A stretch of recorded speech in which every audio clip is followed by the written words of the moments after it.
Hello students, तो जैसा कि बोर्ड एग्जाम्स आ रहे हैं, आज हम चैप्टर 2 डिस्कस करने जा रहे हैं एनसीईआरटी का, जो कि है द्विध्रुवीयता का अंत। ठीक है, द्विध्रुवीयता का मतलब अब इस चैप्टर में आप कोल्ड वॉर इससे पहले जब आपने पढ़ा था तो आपने उसमें देखा था कि भाई 2 सुपर पावर्स थी, 2 महाशक्तियाँ थी।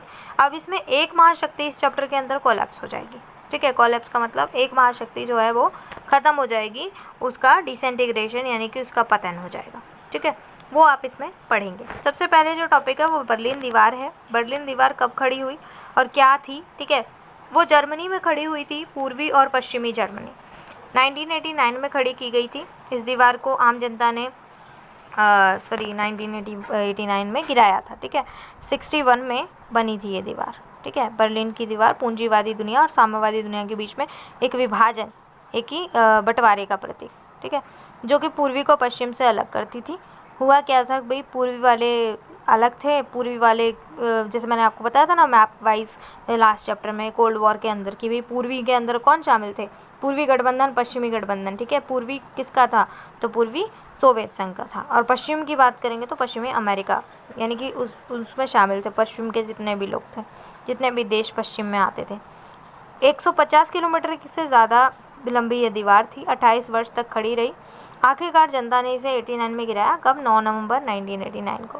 ठीक है, और जर्मनी का एकीकरण तभी बोला गया। और लोग इस कार्टून के अंदर दिखाया जा रहा है, जैसे कि आप देख रहे हैं कि लोग दीवार में छोटा सा होल कर रहे हैं और आने जाने के लिए रास्ता जो है वो खोल रहे हैं लोगों को मिलने के लिए। ठीक है, और 89 से पहले बर्लिन की दीवार को जो थी वो किस हिसाब से थी, ये वाली। ठीक है, ये तीनों चित्र दिए गए हैं। यहाँ होल करते हुए, यहाँ वो लोग आवागमन के लिए रास्ता बना चुके हैं, और इसमें 89 से पहले की बात है। तो वही चीज़ें यहाँ मेंशन की गई हैं। तो अगर एक शक्ति खत्म होती है तो भाई शीत युद्ध किसके बीच रहेगा? कंपटीशन खत्म हो गया। ठीक है, वो सारी चीज़ें आप इसमें देखेंगे। उसके रिजल्ट्स क्या रहे जब विघटन हुआ, मतलब वो उसका अंत हुआ। ठीक है, उसके परिणाम क्या हुआ। ठीक है, ये सारी चीज़ें आपने इसमें देखनी है। उससे पहले आप सबसे पहले जानेंगे सोवियत प्रणाली क्या थी। सोवियत संघ के नेता थे व्लादिमीर लेनिन। ठीक है, बोल्शेविक कम्युनिस्ट पार्टी के संस्थापक, 1917 की रूसी क्रांति के नायक और प्रगति के बाद के सबसे मुश्किल दौर। ठीक है, क्रांति के बाद के सबसे मुश्किल दौर, समाजवादी गणराज्य के 1917-24 के संस्थापक अध्यक्ष और मार्क्सवाद के असाधारण सिद्धांतकार और उसे अमली जामा पहनाने के महारथी, पूरी दुनिया में साम्यवाद के प्रेरणा स्रोत के रूप में इनको माना गया। देखिए, मैं हिस्ट्री बताऊंगी इसकी क्या थी, छोटी क्लासेस में आपने जैसे पढ़ा होगा 9th में। इम्पोर्टेंट है रशियन रेवोल्यूशन। ठीक है, रूसी क्रांति 1917 में हुई थी। रूसी क्रांति रशिया के अंदर क्यों, ये जानना आपके लिए क्यों ज़रूरी है? ये जानना आपके लिए इसलिए ज़रूरी है क्योंकि यहीं से तो सारी चीज़ें बदली।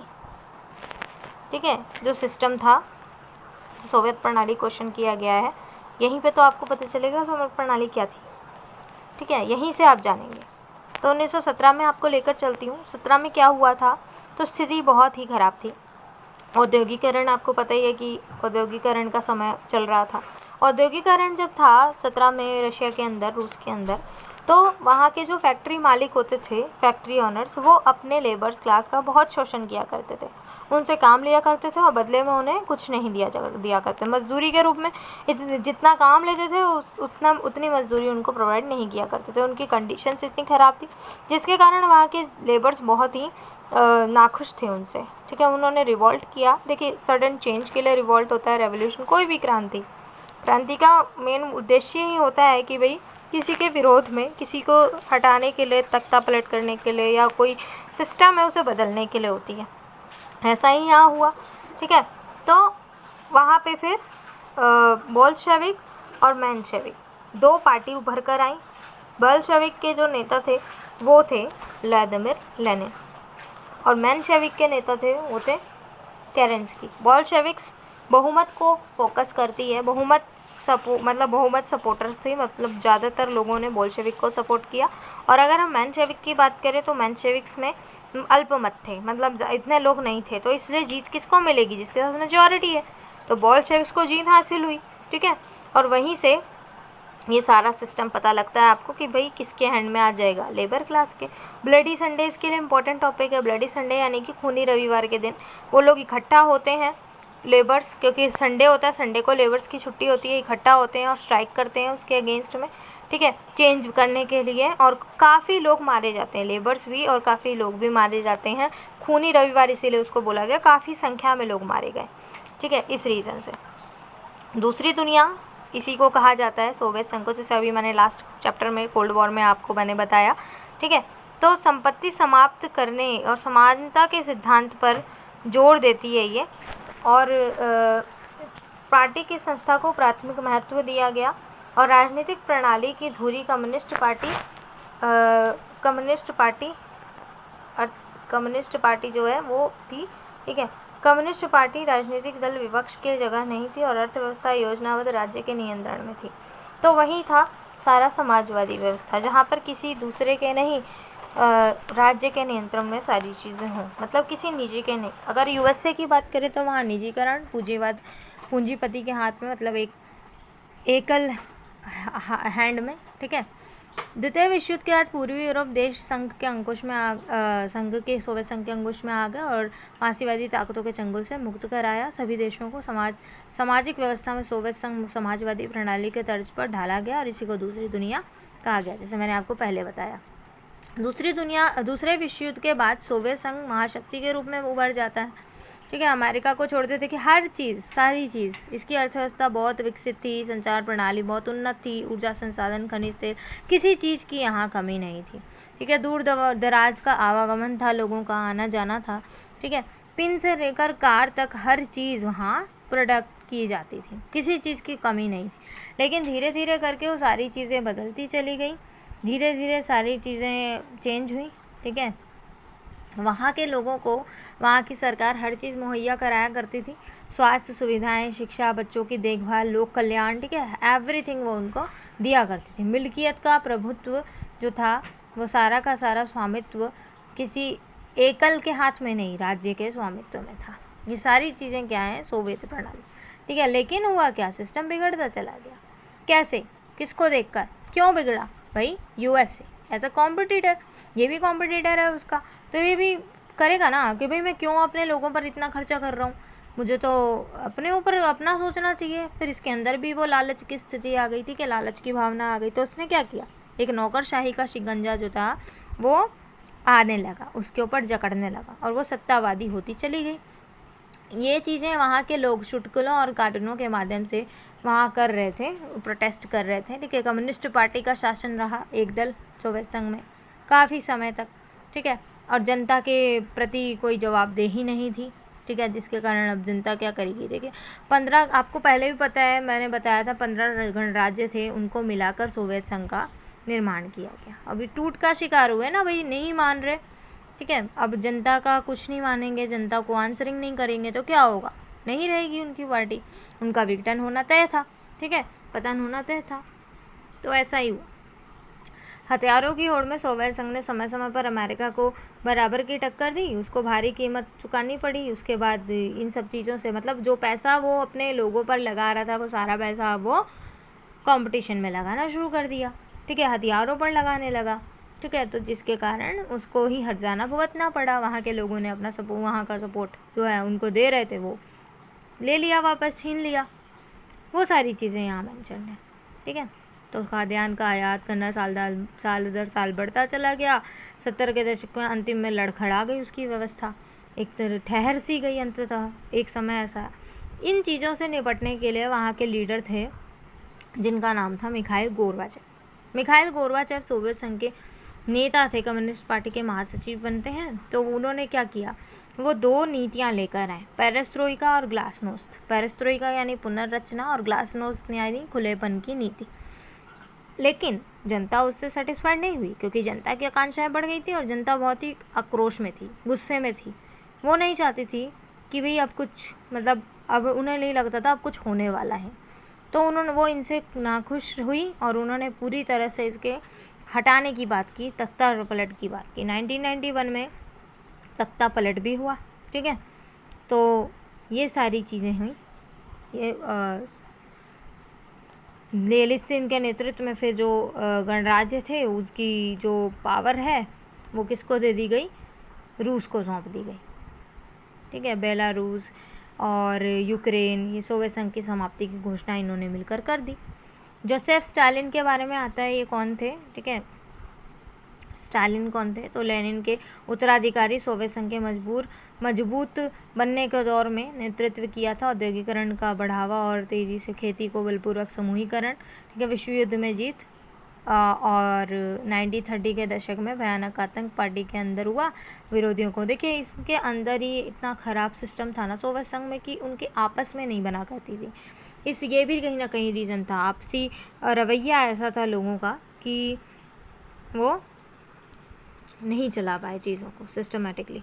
निकिता क्रुश्चेव, सोवियत संघ के जो राष्ट्रपति बताए नेता, ठीक है, निकिता क्रुश्चेव। 56 में सुधार किए गए और शांतिपूर्ण सहअस्तित्व के सुझाव भी दिए थे उन्होंने।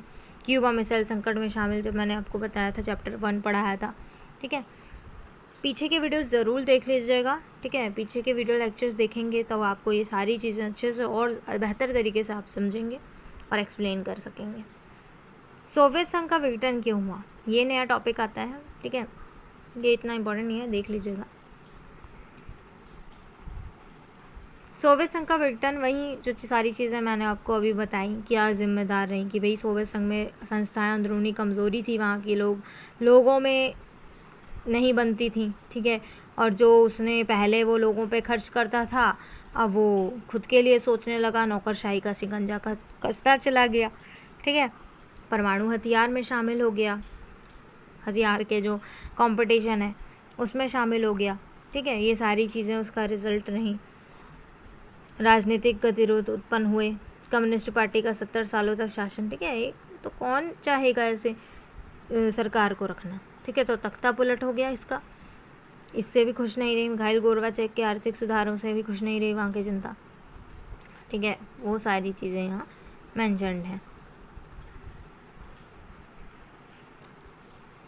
ब्रेजनेव के बारे में देख लीजिएगा। एशिया की सामूहिक सुरक्षा व्यवस्था का सुझाव, अमेरिका के साथ संबंधों में तनाव की स्थिति, कमी के दौर से संबंध, चेकोस्लोवाकिया के जन विद्रोह के दमन और अफगानिस्तान पर आक्रमण में शामिल।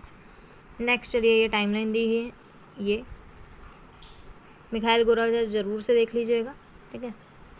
ग्लासनोस्ट पुनर्रचना, इसमें जो मैंने अभी आपको मेंशन किया, भाई इन्होंने 2 नीतियां लाए थे, ग्लासनोस्ट पेरेस्ट्रोइका यानी पुनर्रचना, ग्लासनोस्ट यानी खुलेपन की नीति, ठीक है।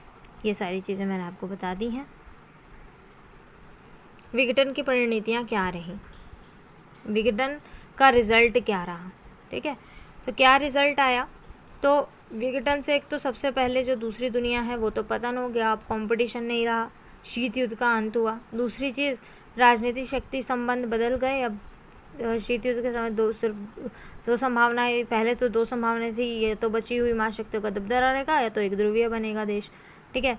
तो ये सारी चीज़ें, अकेले महाशक्ति अमेरिका ही बन बैठेगा, क्योंकि भाई अब ये नहीं रहा और एक टाइम ऐसा आएगा कि बहुध्रुवीय, जैसे अभी आप देख रहे हैं विश्व बन जाएगा बहुध्रुवीय, यानी कि किसी भी एकल या द्विल नहीं, बहुत सारे लोग अब मर्ज होंगे, बहुत सारी पावरफुल कंट्रीज, जैसा कि आप अभी देख रहे हैं, ठीक है। तो ये सारी चीज़ें, यूरोपीय संघ के बारे में तो आप अच्छे से पढ़ेंगे अल्टरनेटिव पावर्स में, जो यूरोपीय संघ और आसियान का जो चैप्टर है, क्या alternative centres, powers of centres.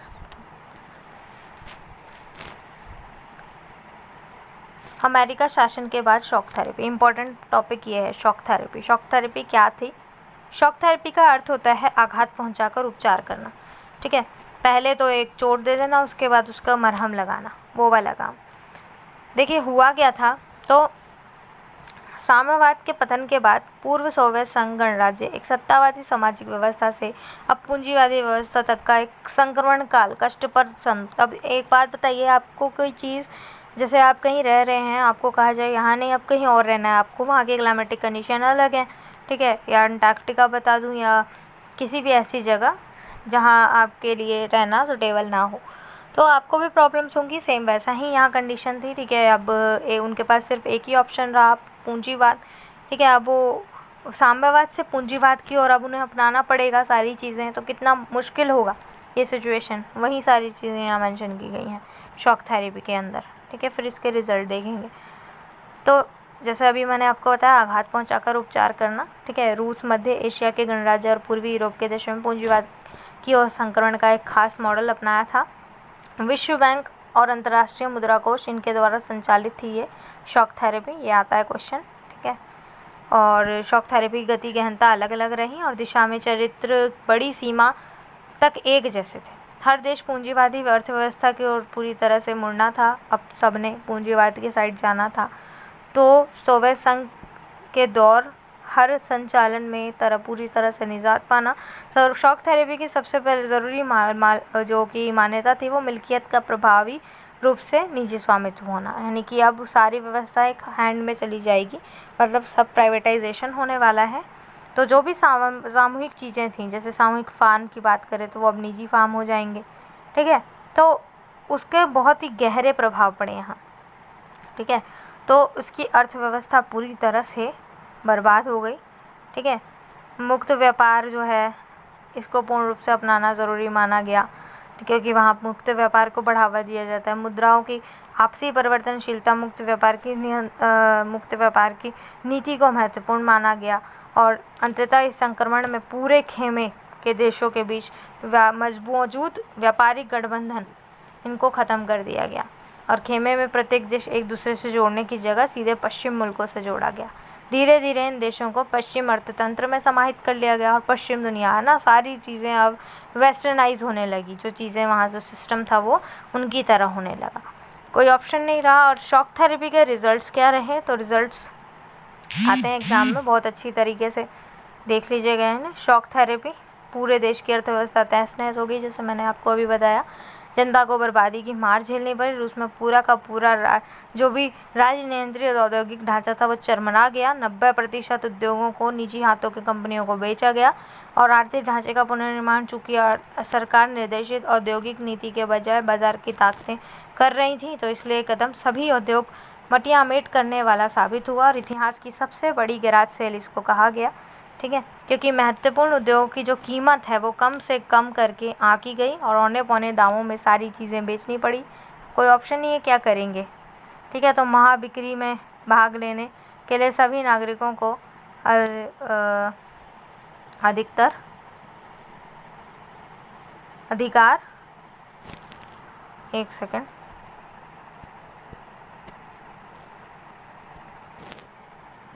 अधिकार पत्र दे दिए गए, ठीक है। अधिकार पत्र दे दिए गए और काला बाजारियों के हाथों भी बेच दिए गए सारी चीज़ें, ठीक है। रूसी मुद्रा थी रूबल, रूस की जो करेंसी है उसको रूबल कहते हैं, ठीक है। उसमें गिरावट आई, मुद्रास्फीति भी पूरी तरह से बढ़ी, ठीक है। जमा पूंजी खत्म हो गई लोगों की, जो भी जमा कर रखा था। रूस के, ये इम्पोर्टेंट टॉपिक है, रूस का जो इम्पोर्टेंट बैंक था इनकम, ठीक है, वो दिवालिया हो गया। कुल 1,500 बैंक और अन्य वित्तीय संस्थान जिनमें लगभग शॉक थेरेपी के परिणाम सब दिवालिया हो गए। और इसी तरह से ही इन बैंक एक इनकम की है, एक बैंक की रूस के जो कि सबसे बड़ा है, दूसरा सबसे बड़ा बैंक इनकम है, वो दिवालिया होने से इनके ग्राहकों के अलावा 10,000 कंपनी और शेयर होल्डर्स जो भी होते हैं वहाँ की जमा पूंजी डूब गई, ठीक है। खाद्यान्नों का आयात करना शुरू कर दिया, खेती खत्म हो गई। 1999 में वास्तविक सकल घरेलू उत्पाद, जो कि क्या होता है, ग्रॉस डोमेस्टिक प्रोडक्ट, जीडीपी के बारे में आपने पढ़ा होगा ये, ठीक है, 1989 में की तुलना में कहीं नीचे हो गया, ठीक है। ढांचा पूरी तरह से टूट गया, कोई वैकल्पिक व्यवस्था नहीं हो पाई। समाज की कल्याणकारी जो भी चीज़ें हैं वो सारी चीज़ें अब ले ली गई। गरीब लोग हाशिए पर आ गए, मध्य वर्ग जो थे वो हाशिए पर आ गए, बौद्धिक कामों से जुड़े लोग बिखर गए, माफिया वर्ग का उदय हुआ, ठीक है, वो आया, जमापेशी लोग, उन्होंने नियंत्रण में सारी चीज़ें ले ली और निजीकरण जो है नई विषमताओं को जन्म दिया। वहीं एक खाई हो गई गरीब और अमीर के बीच, ठीक है, तीखा विभाजन हो गया। निर्धन लोग बहुत परेशान रहे, आर्थिक असमानता झेलनी पड़ी, वो सारी चीज़ें यहाँ मेंशन की गई हैं। ठीक है, ये ज़रूर से देख लीजिएगा। बाकी चीज़ें मैंने आपको बता दी हैं। यहाँ वहीं की भी उसे आयात करना पड़ा। ठीक है, मतलब निर्यात, सॉरी, आयात। ठीक है, इसके बाद है संघर्ष और तनाव, इसको देख लीजिएगा।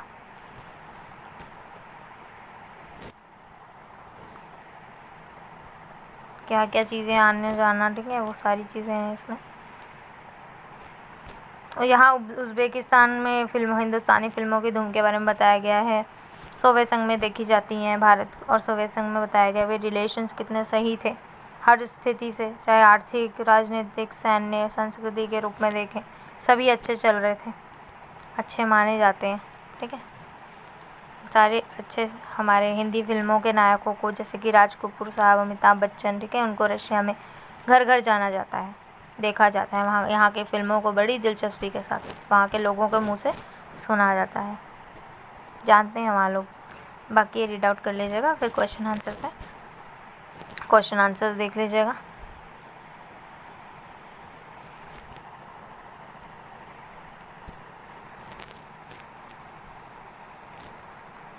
सोवियत अर्थव्यवस्था में पूंजीवादी देश जैसे संयुक्त राज्य अमेरिका की अर्थव्यवस्था से अलग करने वाले किन 3 विशेषताओं का जिक्र करें, इसको देख लीजिएगा। और किन बातों के कारण गोर्बाचेव सोवियत संघ में सुधार के लिए बाध्य हुए, भारत और सोवियत संघ के विघटन के क्या परिणाम हुए, ये देख लीजिएगा।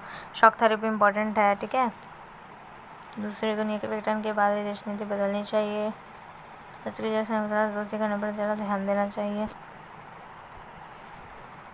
ठीक है, ये क्वेश्चन देख लीजिएगा और ये क्वेश्चन देख लीजिएगा। चलिए, थैंक यू, जुड़े रहिए मेरे साथ आगे के क्वेश्चंस के लिए, आगे के इम्पोर्टेंट टॉपिक्स के लिए। Take care.